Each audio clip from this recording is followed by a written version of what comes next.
Assalamualaikum warahmatullahi wabarakatuh.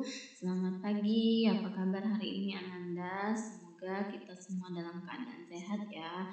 Untuk mengawali pembelajaran kita hari ini, alangkah lebih baiknya kita terlebih dahulu berdoa. Berdoa mulai. Selesai. Nah, jangan lupa Ananda untuk mengisi daftar hadir kita yang sudah Ibu bagikan di Google Classroom ya. Nah, hari ini kita belajar tentang pemerintahan Orde Baru.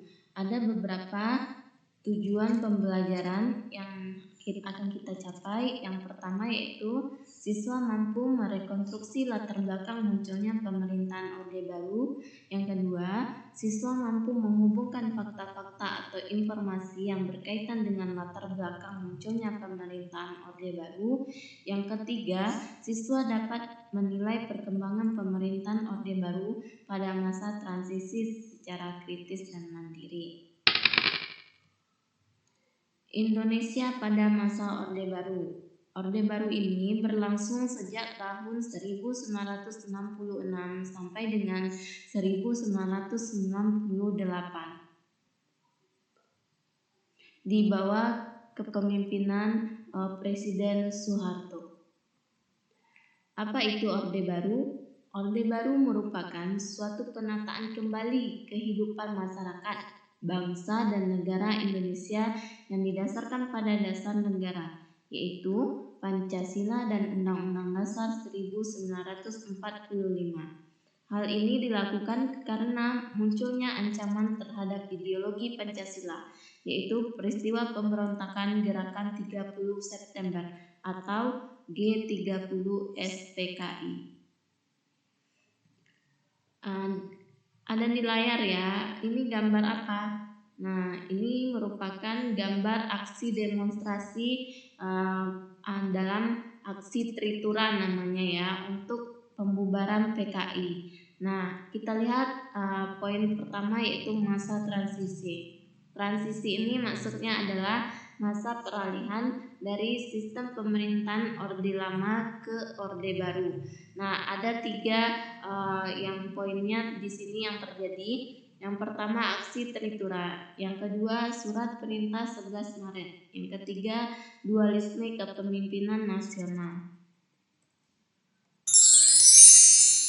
Kita lihat yang pertama aksi Tritura. Latar belakangnya yaitu peristiwa G30 SPKI, kemudian krisis ekonomi dan krisis politik.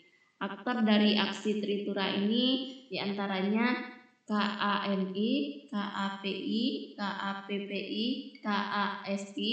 Nah, mereka semua tergabung dalam Front Pancasila. Isi dari Tritura ini ada tiga. Yang pertama, pembubaran PKI beserta ormas-ormasnya. Yang kedua, pembersihan kabinet dari unsur-unsur PKI. Nah, yang ketiga, penurunan harga-harga kebutuhan pokok atau perbaikan ekonomi.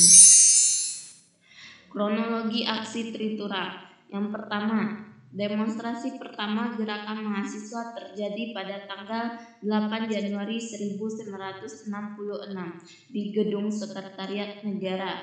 Yang kedua, pada tanggal 12 Januari 1966, kelompok pemuda dan mahasiswa yang tergabung dalam Front Pancasila melakukan demonstrasi di depan gedung DPR GR. Yang ketiga, pada tanggal 24 Februari 1966, seorang mahasiswa Fakultas Kedokteran Universitas Indonesia yang bernama Arif Rahman Hakim tertembak saat sedang berdemonstrasi di depan Istana Negara. Yang keempat, pada tanggal 25 Februari 1966, Presiden Soekarno akhirnya membubarkan KAMI.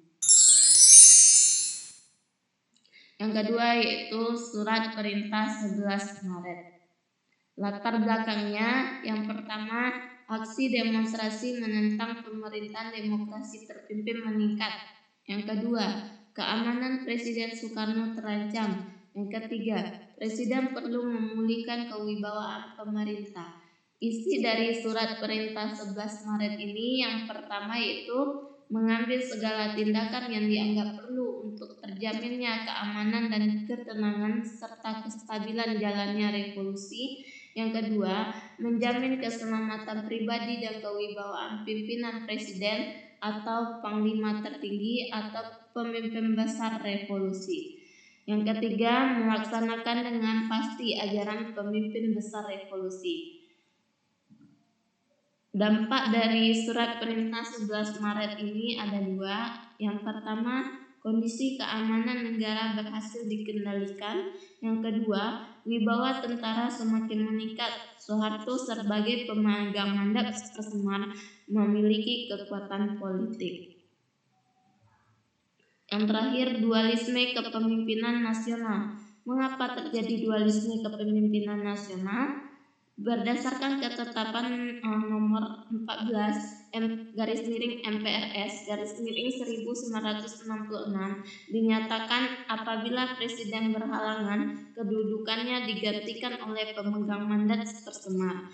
Kemudian berdasarkan ketetapan nomor 13 MPRS 1966 MPR memberikan tugas kepada pengemban mandat Persemar untuk membentuk kabinet Ampera atau amanat penderitaan rakyat.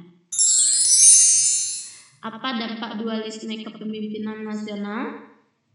Ada 4. Yang pertama, Soeharto turut menentukan nama-nama menteri yang mengisi pos jabatan di kabinet Ampera. Yang kedua, Presiden Soekarno berkedudukan sebagai pemimpin kabinet, sedangkan Letjen Soeharto bertindak sebagai pelaksana pemerintahan. Yang ketiga, popularitas Presiden Soekarno semakin merosot. Yang keempat, muncul tuntutan agar Presiden Soekarno mengundurkan diri dari jabatannya. Kesimpulan dari materi kita hari ini yaitu pemerintahan Orde Baru dilatar belakangi oleh peristiwa G30 SPKI yang menimbulkan demo aksi teritura. Kemudian dikeluarkannya Super Semar dan terjadinya dualisme kepemimpinan. Untuk tugas kita yaitu coba kemukakan pendapat Ananda tentang kontroversi Super Semar yang sampai saat ini masih berlanjut. Tugas ini dikumpulkan besok. Terima kasih. Assalamualaikum warahmatullahi wabarakatuh.